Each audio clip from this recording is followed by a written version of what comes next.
PNC is proud to support the presentation of this City Club of Cleveland Friday Forum on WVIZ PBS. Additional support comes from Cleveland State University.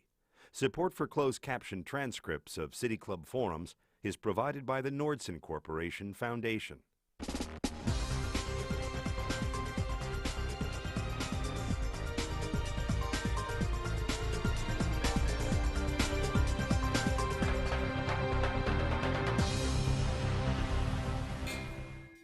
Good afternoon and welcome to the City Club of Cleveland. My name is Hewitt Shaw and I'm the president of the City Club's Board of Directors. I'm pleased to introduce to you today today's speaker, Marion Blakey, the President and Chief Executive Officer of the Aerospace Industries Association, the most authoritative and influential voice of the aerospace and defense industry, representing more than 150 leading manufacturers along with a supplier base of nearly 200 associate members, ranging from commercial aviation and avionics to manned and unmanned defense systems to space technologies and satellite communications.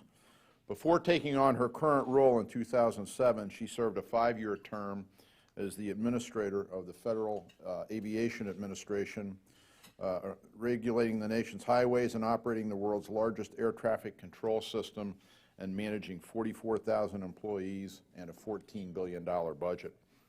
During her tenure, the traveling public experienced the safest period for air travel in U.S. history, and the FAA launched the next generation air transportation system, the shift to a satellite-based system that modernized air transportation and decreased delays. Prior to serving at the FAA, Ms. Blakey served as chairperson of the National Transportation Safety Board. Ms. Blakey hails from Gadsden, Alabama, and is a graduate of the University of Virginia and attended the Johns Hopkins University School of Advanced International Studies for Middle East Affairs, and, significantly, is a member of Phi Beta Kappa. Air travel and aerospace innovations have made our nation economically stronger and more secure and have provided Americans with unprecedented access to national and worldwide travel. But in these times of budget constraints, fiscal challenges, and limited resources, the question is whether the progress we have enjoyed over the past decades will continue to meet the demands of the future. We are honored to have Marion Blakey with us today to address that and other issues facing the aerospace industry. I am pleased to present, on behalf of the City Club of Cleveland, Marion Blakey, President and Chief Executive Officer of the Aerospace Industries Association.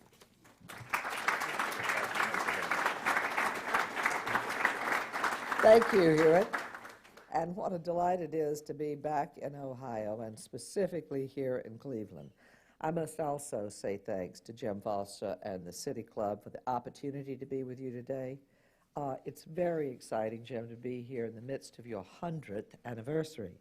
That's a venerable history and something that I'm delighted actually to have been a bit of a part of. Maybe a few of you might have been here in 2006 when I had the privilege of speaking here when I was at the Federal Aviation Administration. And I'll tell you, I'm sure there are not that many people who have had the opportunity to be here at the City Club, speaking first from the standpoint of the public sector and then from the standpoint of the private sector. So for me, that's a tremendous honor. And I also want to say thanks to our friends at the Ohio Aerospace Institute. Mike, when you're talking about the venerable history that we have in aviation here, I'll tell you, makes the hair stand up on the back of my neck. I think it's that exciting. I am here to talk about American aerospace and aviation, among the most important drivers of our economy. It's a foundation of our military strength, and it's really part of our social fabric, who we are, how we live our lives as well. Transportation has obviously always played an enormous role in America. The Erie Canal opened up what we then thought was the frontier. That was you, Ohio, the frontier at that point. 1825. The railroads took us from a collection of regional commerce centers to truly national commerce, a national economy. The cities exploded. fueled by a steady, reliable connection to goods, produce, livestock from distant factories and farms, a trend that went worldwide when container shipping really began in the 20th century, the second half. Most sweeping change of all, the interstate highways, binding every town and neighborhood and city together, freeing us from timetables and rigid tracks. We went from a nation of passengers to a nation of drivers in a generation. Now, some of you who have teenagers may not think that necessarily was, the march of progress. But believe me, things were never the same after that. I think that's part of why President Eisenhower is a hero to so many. Only part. Obviously, winning the war, saving the world for democracy, that certainly counts, as they say. But the highways are really central when you think about Eisenhower's public legacy. They built the America that we know today. When he was fighting, and he did have to fight to get the highways built, he put it this way, and I quote, "We're pushing ahead with a great road program, a road program that will take this nation out of its antiquated shackles. It will be a nation of great prosperity, but it will be more than that. It will be a nation that is going ahead every day. The expanding horizon is one that staggers the imagination." Now that's an image, a nation that's going ahead every day. And that's what I want to talk about today. For what the highways were to the 20th century, aerospace and aviation are, in fact, to this century. Now, in looking at that, of course, you have to say that she's coming from an industry with a pretty big stake in it, and yes, I am. The industry I represent, the aerospace and defense industry, is one of our most vital. Though we've been through recent tough times as an economy writ large, we have been an engine keeping the entire economy moving forward. We support over 3.5 million high-skill, high-quality jobs. 117,000 of them are right here in Ohio. This is well-paid work, the backbone of a strong middle class. It may surprise you to know that the average wages in Ohio in aerospace top $73,000 a year. That's average. Total industry payrolls in the state, about $2 billion a year. The industry as a whole pumps out $320 billion in sales each year, 2.25% of the U.S. GDP, and over $10 billion of that, Ohio sales right here. People worry about the trade deficit. Well, we don't have one in aerospace. In fact, this industry is America's leading export manufacturer, adding almost $90 billion a year to gross exports, and that therefore means right now we're talking about a $42 billion net trade balance. Really extraordinary, especially in these times. And it's an industry that I'm proud to say, Deloitte recently and others who looked at us say, they punch above their weight. Yes, we do. We do it by innovating new technologies and spinning off vast new industries. Things like digital computers. I suspect a few people here know that the digital computer was originally invented to calculate artillery trajectories, and this is back in the early 1940s. GPS navigation, the internet, microwave ovens, CT scans, even the jaws of life that obviously are so helpful in accidents. All of these were born out of the aerospace and defense research and development. That spirit of innovation is alive and well right here in Ohio, home to two of our most important national research labs, Cleveland's own Glenn Research Center and Wright-Patterson's Air Force Research Lab in Dayton. From the pioneering work on drones and unmanned aircraft at Wright-Patterson, more on that in a minute, to the groundbreaking research that's going into ion propulsion systems to power the next generation of spacecraft underway at Glenn. Ohio is doing the hard work today that keeps us on the front lines of America's aerospace economy for tomorrow. And as with the canals, the railroads, the highways before, the impact of these technologies goes far beyond mere dollars and cents. It goes into our national soul. Presidential campaigns have used whistle-stop tours, but now, have you noticed? They're hangar stops, hitting as many as 3 to 4 states a day. When you look at the backdrop for so many of President Obama and Governor Romney's actual events, check it out. It's a hangar, and that's where they really are putting in a lot of time. Our children think nothing of moving to the farthest reaches of the country for school or work. After all, in today's America, they're never really more than a few hours away. And I think it's a daily miracle that we take for granted at times. You know, I just read about a ball player that was moving up from the minor leagues to the majors in San Francisco. It was his debut, and he only got the word like 24 hours.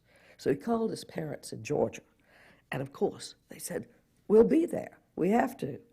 And he was so proud at the end of the game because he said, "They got online, got a flight, and they're here." Makes all the difference that we can do that. Highways let us go anywhere, but air travel lets us go any when.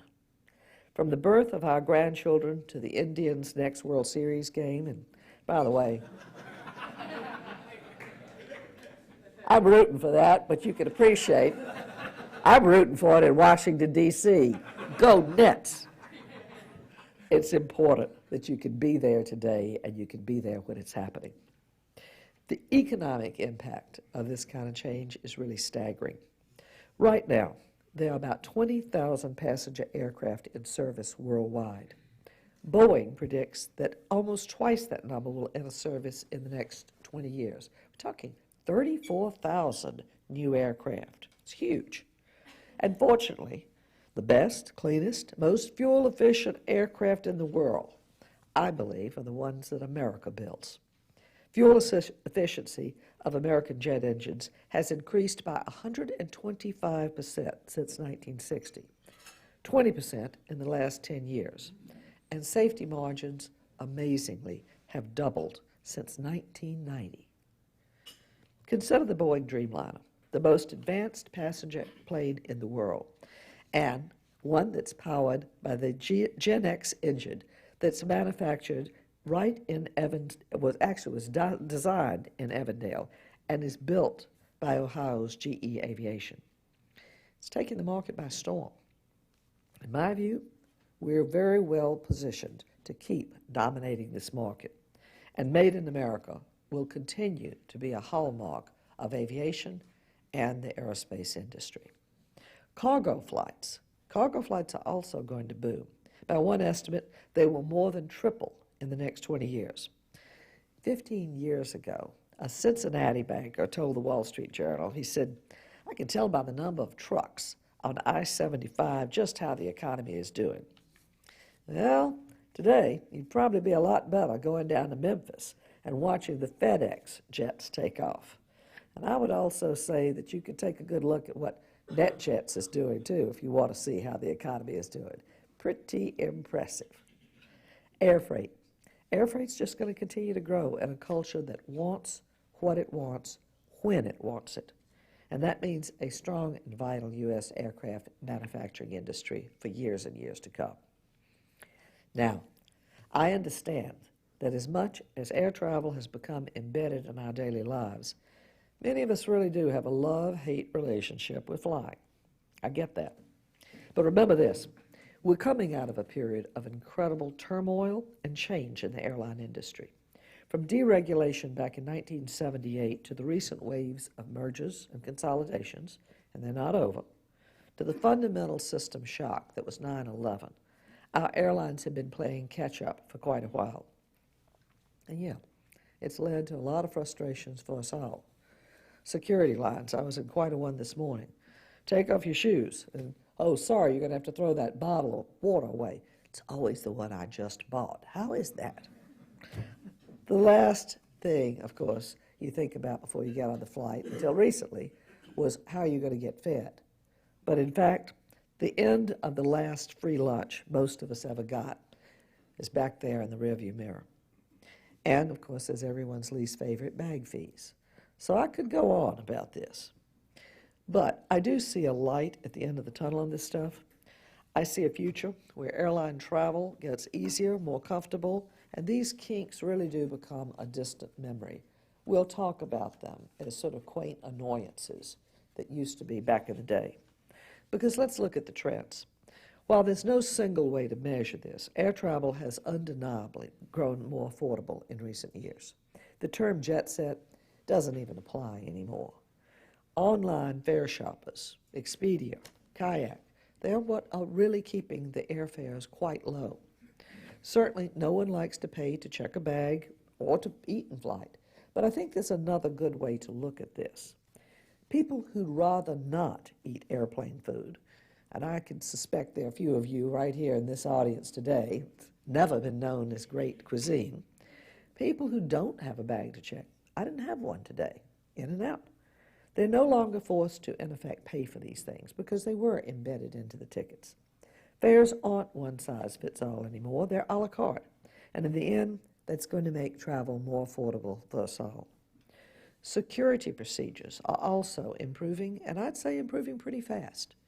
From Love Field to LAX to Dulles Airport, my hometown, major renovations are underway to reorganize the way they're set up in terms of post-9/11 security.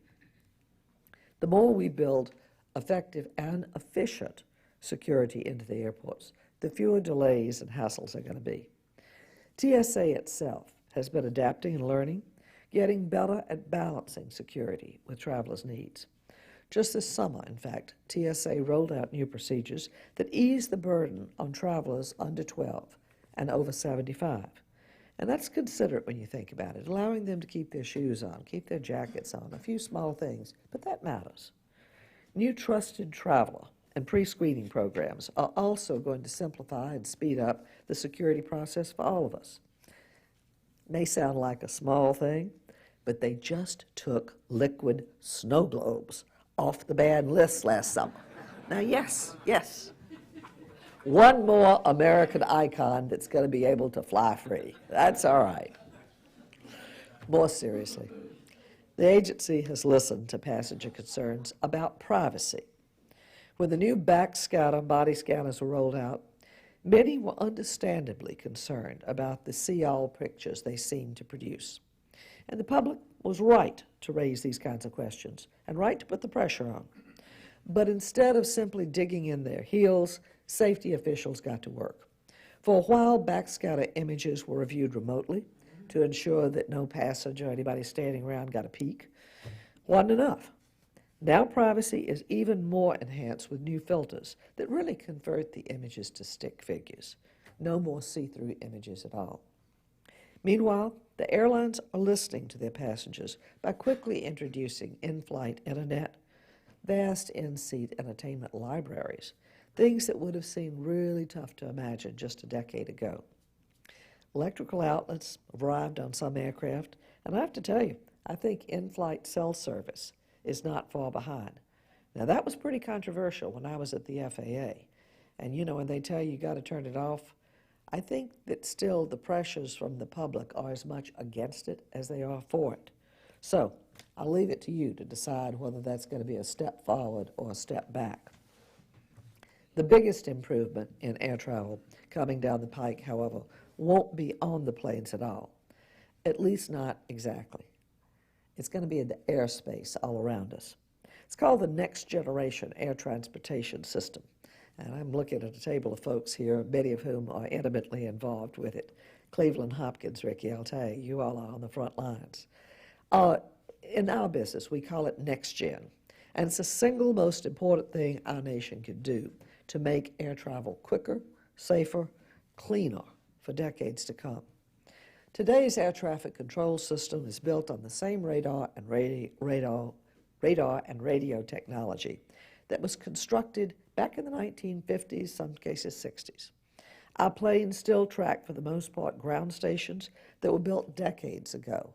They were put in place to follow the signal bonfires that in fact helped the airmail service back in the 20s get from point A to point B.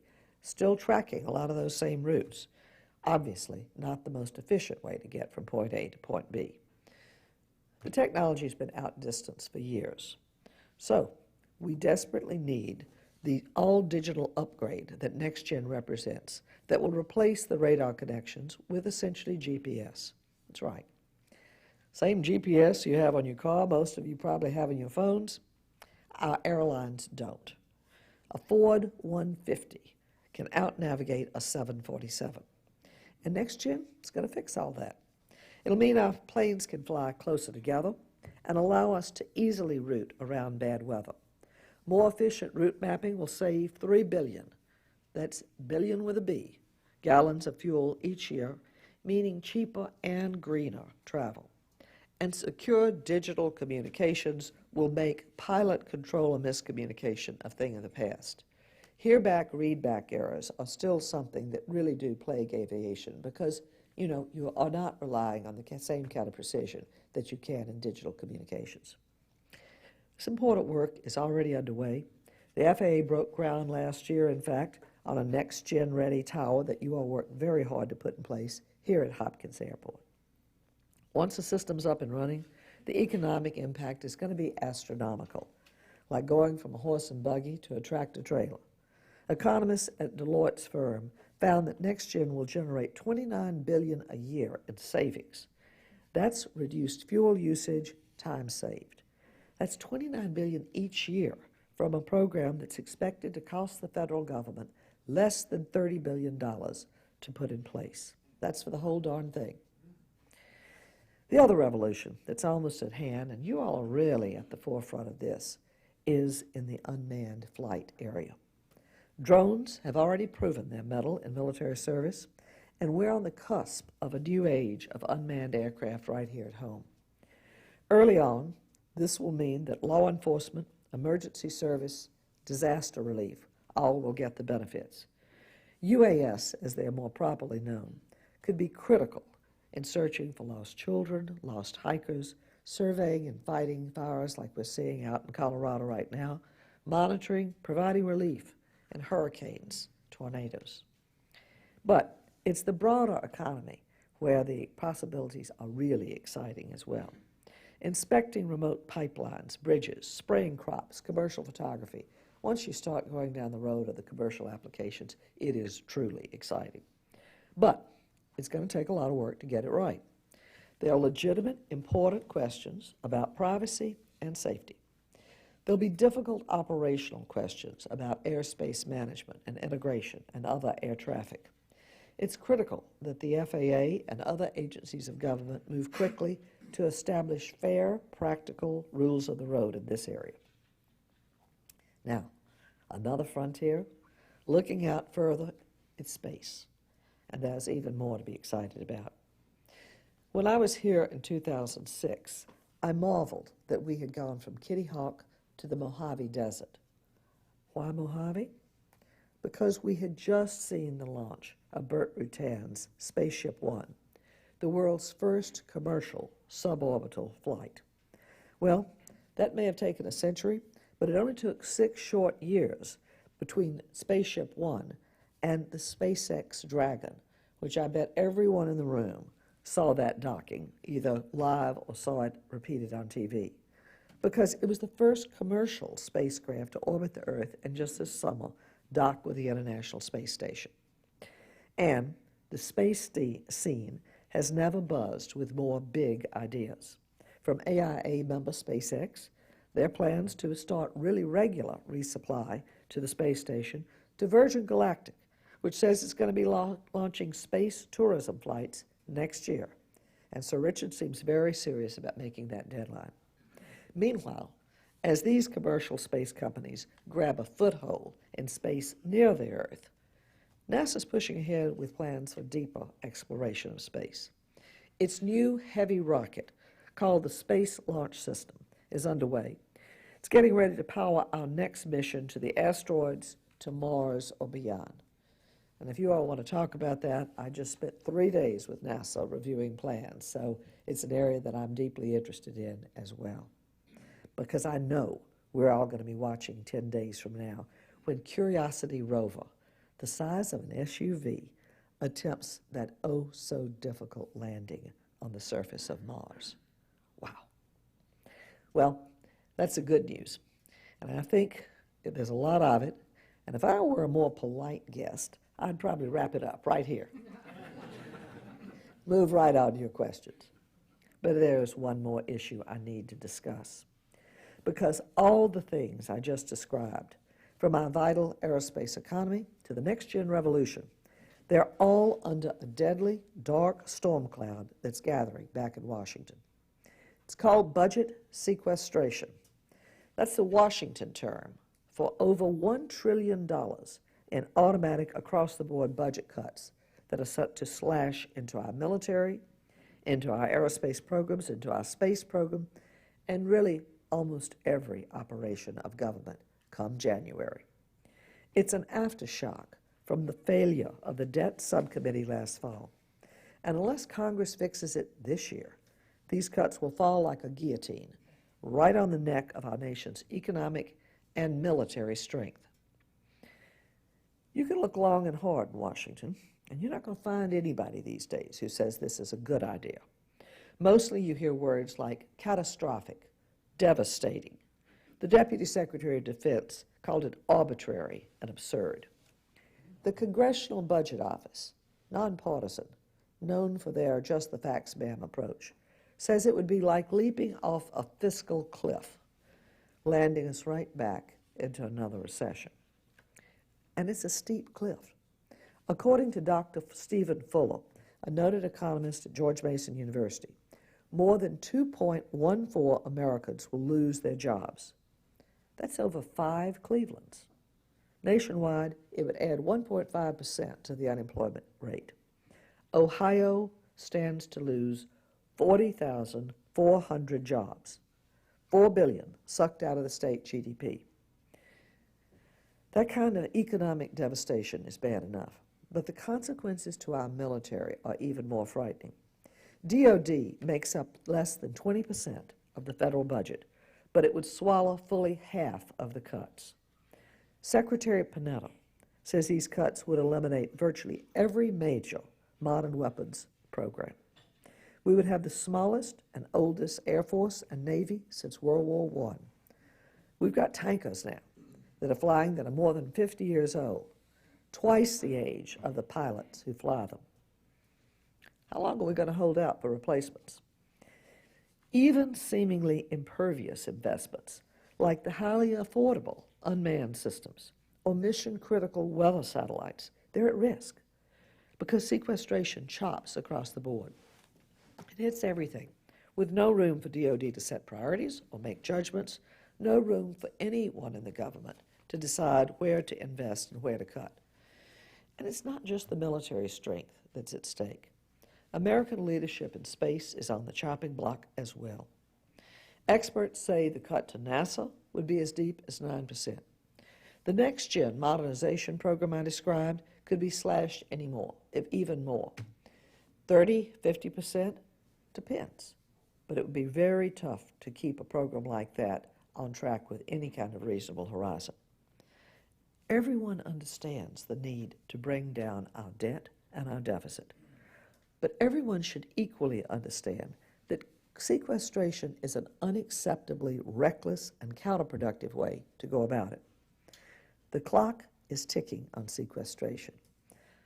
Some of you may have seen this odd bit of jewelry I'm wearing.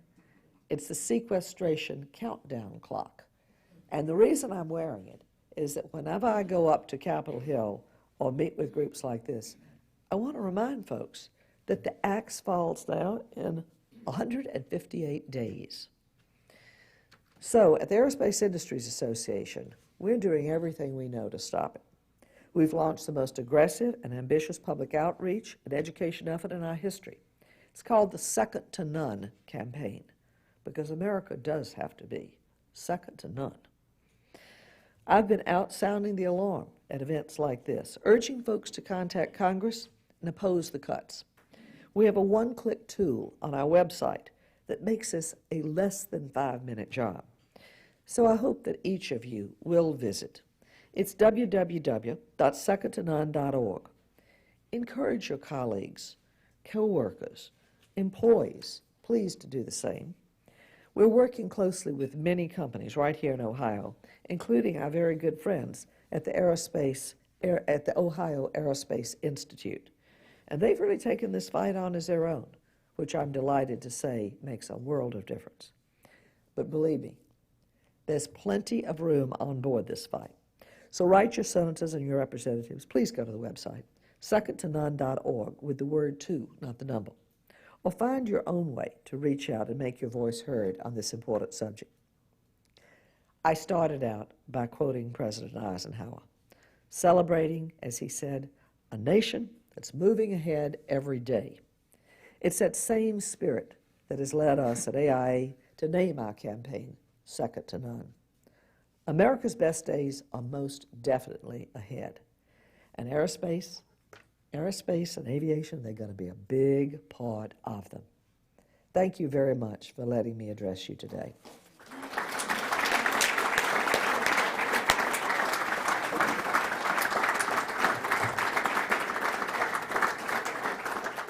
Today at the City Club of Cleveland, we are listening to a Friday forum featuring Marion Blakey, President and CEO of Aerospace Industries Association. We will return to our speaker momentarily for our traditional City Club questions. We encourage you to formulate your questions for our speaker now and remind you that your questions should be brief, to the point, and in the form of a question. We welcome all of you here today and those listening to WCPN 90.3 FM, WCLV, WTAM, or one of the many radio stations across the country. Our television broadcast partners are WVIZ, PBS, IdeaStream.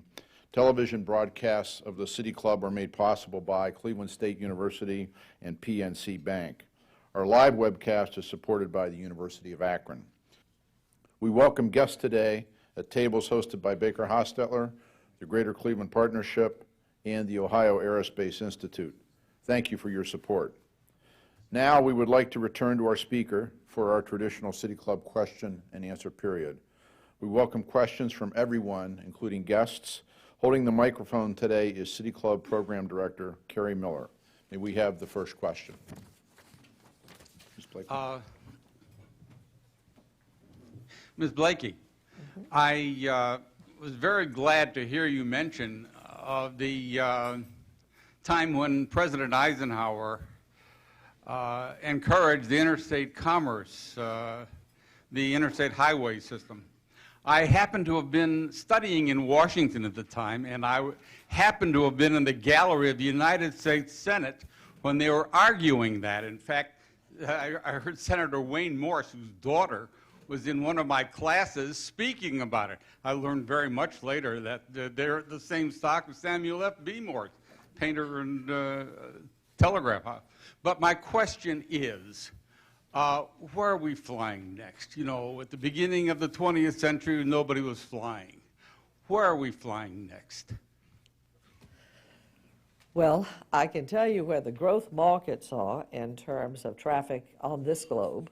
And then I can tell you what I think is going to come up in terms of actually space travel, because I really do believe we're going to see it quicker than most folks think.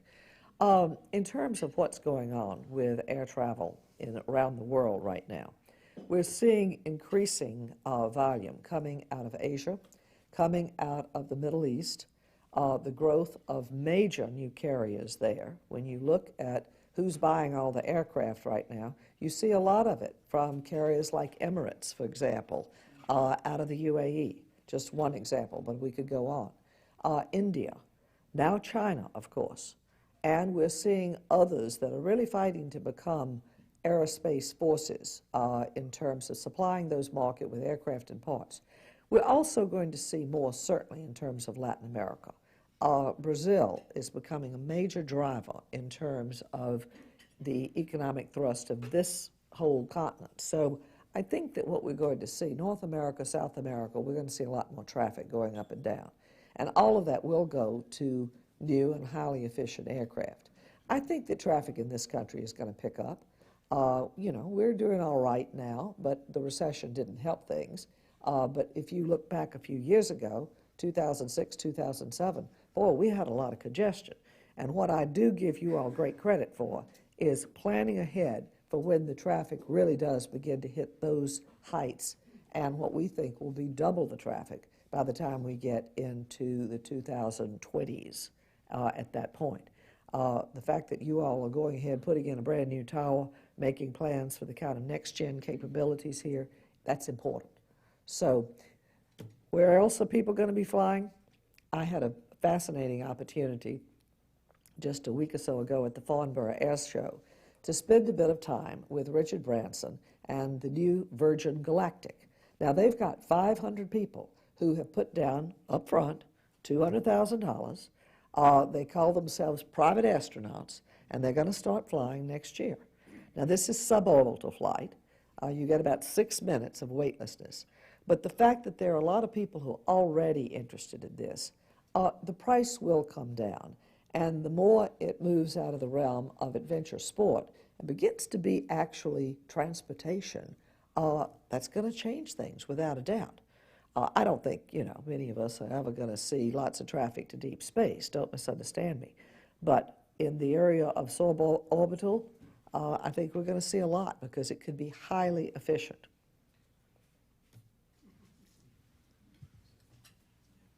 Ms. Blakey, thank you for being here. And I wanted to ask you, you had commented on greener flights. What is your expanded view on the importance of sustainable and energy-efficient fuel for the aviation industry? Thank you. Oh, it's a good question, Monica. Thank you. The expectation that we've had all along, and this is still significantly true, is that most of the advances we've made in terms of fuel efficiency have been driven by significantly propulsion technology, and the engine advances have been remarkable, as well as composites. Composites obviously give you a much lighter aircraft. All electric is what Boeing terms the Dreamliner. That means you're not dealing with heavy hydraulics. So there are a lot of changes in the airframe and in propulsion that have driven this. But boy, I'll tell you, what we really did not expect as an industry to see in such a go-ahead mode has been biofuels, alternative fuels. All of a sudden, they are really showing the promise of yielding tremendous advances in terms of sustainable, low-fuel flights.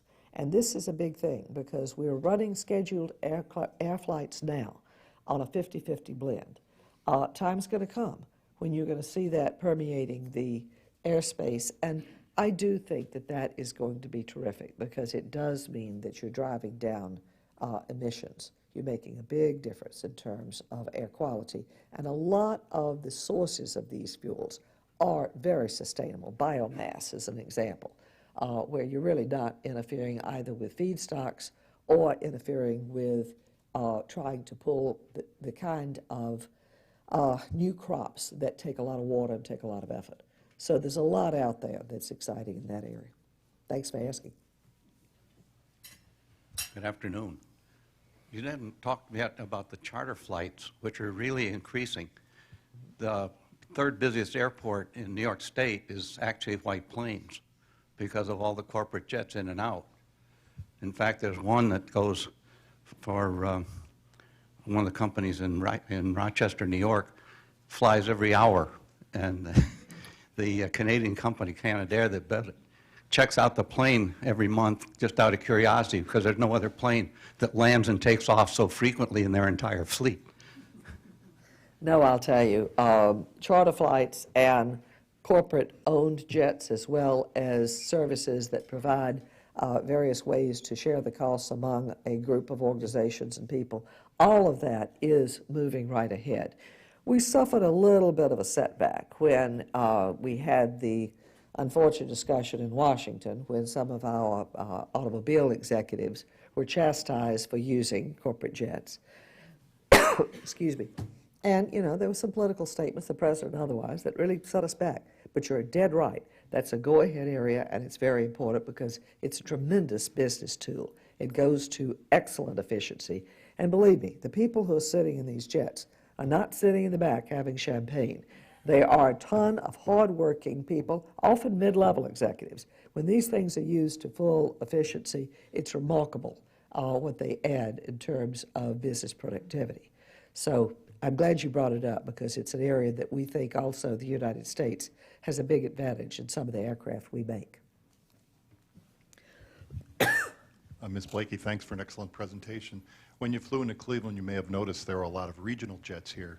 Do you foresee a future where U.S. companies get back into the regional jet market in terms of manufacturing them here in the United States? It's a good question. You know, it's really a global industry, and you've got some pretty fierce competitors out there. Embraer, Bombardier, I look across the pond to Dassault and others. So it's an area that I'm not sure whether I see at this point that being a surge market for the United States.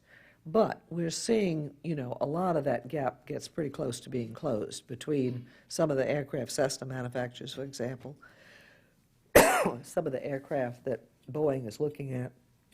So I'd say it's a space to watch. Hi, getting back to sequestration. Yep. You said that we'd be hard put to find somebody who really wants to see these across-the-board cuts, and yet you seem concerned that they're going to happen. Who or what is standing in the way? Why is it, you know, why don't they just not happen if it's so if it's such a no-brainer? Be specific too. I like the way you think. However, it's the law. I mean, that's what we're up against. This was one of those things that was just incredibly unfortunate. Rarely are good decisions made when someone is holding a gun to your head. And that's really what happened last summer. We were up against the debt ceiling and the debt. The United States credit rating was very much in danger at this point, and the Congress could not bring themselves to do what really is needed in this, and that is begin to develop to address the fundamentals. The fundamentals behind our debt and deficit lie in two arenas. One is in entitlements. Entitlement reform is very, very needed. We cannot keep spending the way we're spending and have Medicare, Medicaid, Social Security stay on track. And everyone knows this. But stepping up to that politically and coming up with something that's fair to people contemporaneously and makes it possible for this to work for future generations, our Congress has had a heck of a time being honest with themselves about that.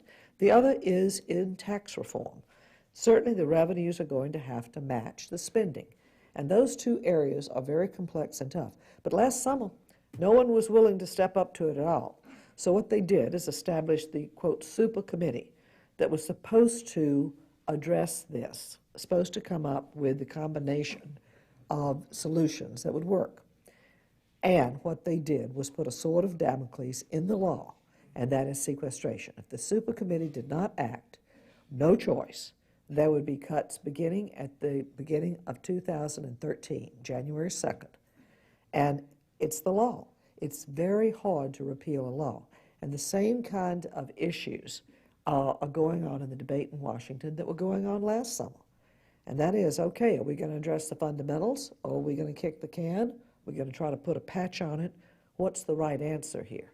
And of course now they're trying to figure out how to do that right before the election. Some say it's going to get resolved in the lame duck, you know, when people come back and there's less than 5 weeks before the Congress adjourns sine die.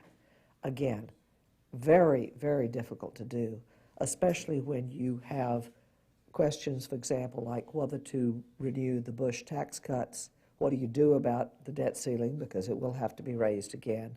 There are a whole lot of things that are really difficult that are going to have to be addressed then. And sequestration is a self-inflicted wound. It's a man-made crisis that was made, again, as a very, very poor policy last summer. But we're going to have to figure out how to roll it back one way or the other. Ms. Blakely, during the last part of your talk today to this Cleveland City Club, you spent time in pointing out the efforts of President Obama to reduce significantly the budget for the military and for the organizations and companies which support the military. And yet, during the last few years, we've withdrawn completely from Iraq. We're in the process of withdrawing the sooner the better from Afghanistan. And I know you've been stressing the matter of jobs and pointing out that when we reduce the money for the military and for the industries that support it, we lose jobs. But to what extent do you really feel that the retention of jobs is more important than cutting the military and cutting the industrial complex down to where it should be?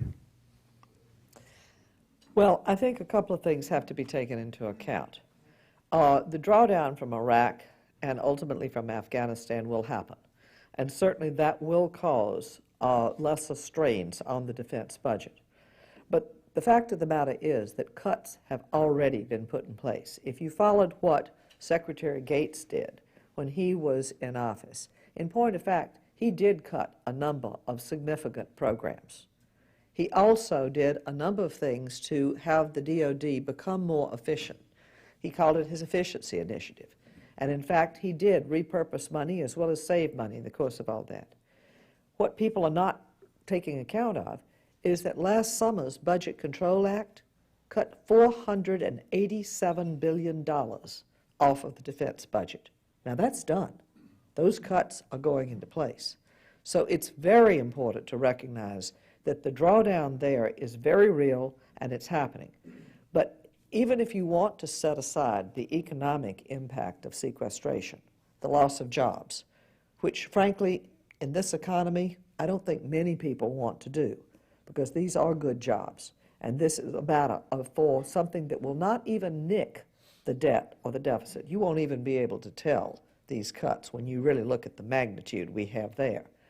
But it really will roll us back in terms of our economic progress and trying to get our economy back on track. But okay, we don't feel the jobs are that important. I can make the case entirely on the basis of our national security. Because when you get that right down to it and look at our Constitution, the most fundamental thing that the Constitution spells out is to protect and defend, to provide for our national security. And what has kept us advantaged on the battlefield for a long time is the technologies that we field. What keeps our all-volunteer Army ahead of everyone else is the R&D, the investments, the technologies that we've been able to put out there. And I think it is absolutely critical that we not lose a step on that, because no one tells us that the threat has lessened. Yes, there have been cycles in the past, we could talk about after Vietnam, after Korea, when in fact the threat was less, but not now. And no one that is looking at foreign policy and national security policy sees that. The threats from both terrorism and newly rising states are very, very real, and we do have to protect our country. We also have to stand up. We are the world's superpower, and that does come with responsibilities, like it or not. We are a great deal of what keeps stability in the world. And when we lose that, if we lost that, there is a tremendous cost involved in that. One final thing I'd point out when people are looking at the defense budget, I think it's important to recognize that we made a fundamental shift when we went from the draft to the all-volunteer Army. I think that was an excellent decision. It was a very sound decision. And we're very, very proud of very professional troops who do a marvelous job out there. But that comes with a cost. It is a much more expensive way to field an Army, a Navy, the Air Force, because you're dealing with people who certainly do have long-term careers, they have families, they're a different age cohort, and it has real obligations that we need to shoulder up to. But it is a fundamental shift. And when people say, oh, well, let's talk historically about the defense budget, you've got to factor that in as well. But more important than anything else, I would say, it is to maintain our technological edge and the role that we play in the world. There's no one else. You see, I do care about that just a little bit. Thank you for your talk today. In light of the fact that I've heard estimates that we'll need 100,000 new pilots in the next decade, and that aerospace and aviation manufacturing is so critical to Cleveland and generally Ohio, can you comment about the state of education in these fields and maybe characterize, your feelings about it and what's working, what needs to be done to improve it. Yeah, this is an area that I think is of real concern, increasing concern to a lot of us, because there are going to be good jobs in this area, and we do need to have the technical discipline in our workforce, the expertise that, again, we have certainly relied on, and this area has had a tremendous number of people who really did bring that to the forefront. What we're seeing, of course, unfortunately, is a real decline in terms of what are called the STEM disciplines: science, technology, engineering, and math. The United States is no longer graduating the number of engineers and scientists we need. Simply put, we're a long way from where we should be. We graduate about 70,000 a year, and only about 40,000 of those are really able to work in our industries, particularly our defense industry, because a lot of them go home. At this point, we have got a tremendous number of foreign nationals who are attracted to our universities, and that's great. But they are not going to be able to work, particularly in the defense industry, where security clearances and those kinds of things make it important to have homegrown talent. So yes, we need to be working in terms of all the way from the earliest grades right on through to develop and encourage the kind of academic discipline, the kind of focus and enthusiasm, extracurricular programs. I mean, I could tell you about some programs that I think are tremendously exciting and interesting that are going on out there. But they're all set up, and a lot of them are funded by our companies with an eye to encouraging kids to really look seriously at doing the coursework that it takes to then become an aeronautics engineer, scientist in the aviation fields, someone who can actually be a part of the space program going forward. As I say, there's a lot to be done there, and any of you all that are considering getting more involved in those kinds of programs, as well as, of course, encouraging the school system itself to really address this fundamentally. Boy, we need all the help we can get in that area. Thank you very much, Ms. Blakey. Actually, he asked more or less my question. In my company's case here in Cleveland, we have a lot of jobs that are open right now, and because we have an aging workforce. I mean, a lot of baby boomers who are going to be retiring, and so we need, and it's not just the engineers, we need people on the shop floor that can run highly technical pieces of equipment, and it's a real challenge. Have you seen some places around the country where some innovative ideas are going on that we might be able to borrow from others? Well, I'll tell you, I think that this is something that companies are struggling with really almost everywhere in the United States. I mean, and the good news is, again, these are good jobs.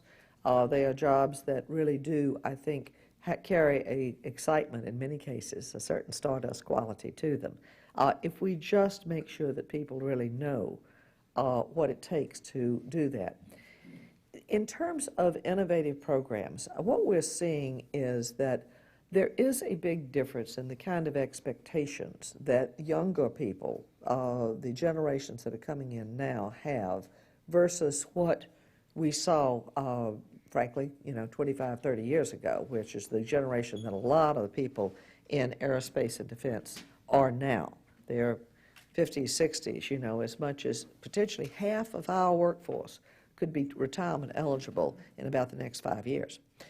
So what you do see, though, is that the millenniums, the Generation X group, number one, they like to work in teams. They do not have the same kind of loyalty necessarily to one company all the way through. It was kind of the way a lot of folks grew up. But that's not necessarily the case. So we're going to see more mobility, and we're going to see more interest, therefore, in the kind of benefits and ability to move around that makes sense. But I do think, on the whole, there's no substitute for being an innovative force in the community and being someone that is going to attract people to, both the shop floor and the design teams and the groups that are really leading the companies ultimately. I wish I had some 3 or 4, great programs to point out, but I think a lot of people are working hard to address it. Maybe we'll try to circulate some best practices from that standpoint.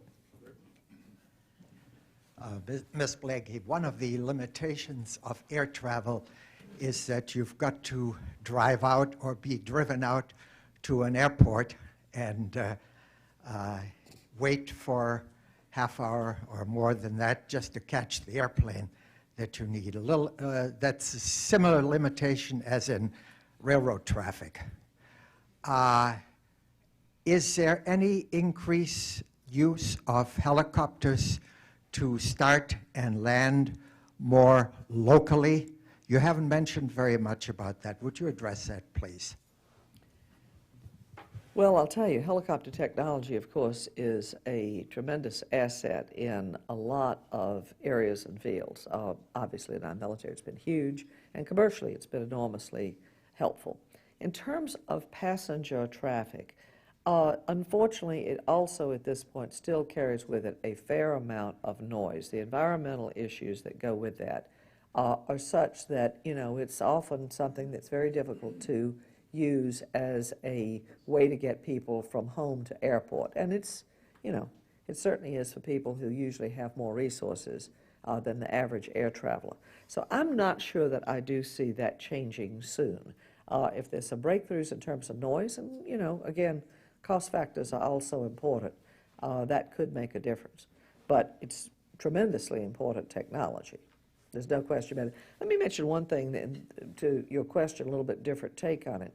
The next generation air transportation system is built around the concept of 30 minutes from curb to gate. And that's something that's hard to do right now. The International Air Transport Association, excuse me, and this is the airlines, think you can do it at even less. And a lot of that is embedding all of the upfront stuff from the standpoint of check-in and security into the ticketing process, into the kind of data collection, into biometrics that, you know, we go through and put your thumb down and they know exactly who you are and you're onto the plane. So in terms of shortening time, there is a lot that's being done right now that really should contribute to that. I'm not sure, you know, I almost would bet more on the individual car plane. You know, there's several of those out there. There always are, but there are a few right now where you can roll it out of your driveway, put the wings down, and you're off. So I think that would be probably a bigger bet than helicopters coming, you know, right to your community near you.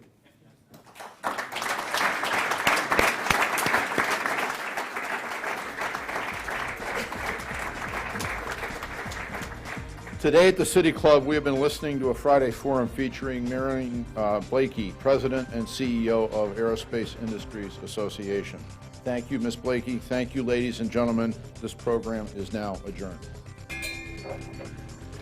For information on upcoming speakers or for podcasts of the City Club, go to cityclub.org.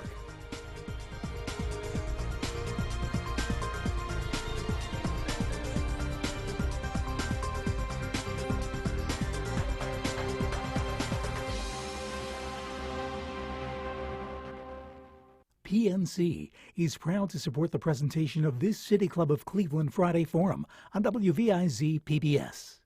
Additional support comes from Cleveland State University.